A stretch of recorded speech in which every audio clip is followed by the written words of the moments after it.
Happy Wednesday, everyone. It's me, Reggie, joining you all the way from Harlingen, Texas.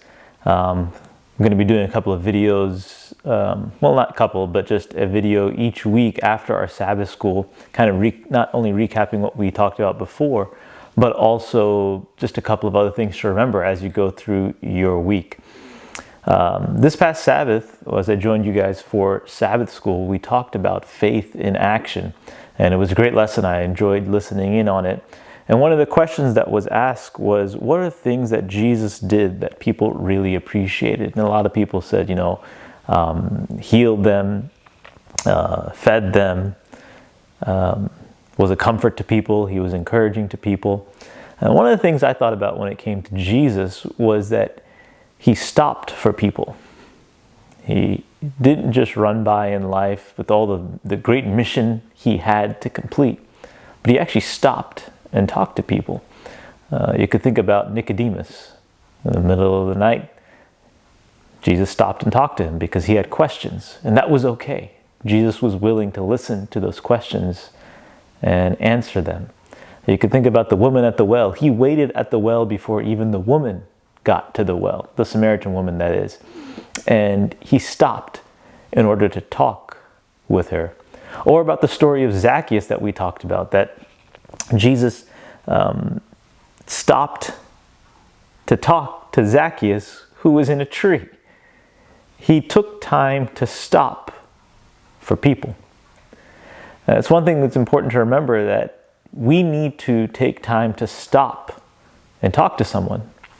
In the year 2000, Denmark started a human library. And the concept was they were going to allow people to rent out people to talk to as opposed to just books. It could have been someone that had been on the brink of suicide, or someone that was from a community of color or a different religion. And it allowed people to talk to that person on a personal basis, because you can't get to know someone's story unless you actually talk to them on a personal basis. What a concept. Taking time to not just read books about people, not just to learn theories about people, not to just hear conjectures about people, but to get to actually know the person. That's what Jesus did.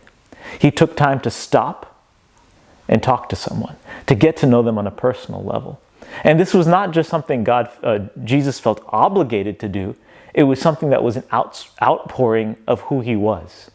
You see, all the things we talk about when it comes to faith and action, it shouldn't be just an obligation. It should be an outpouring of who we are.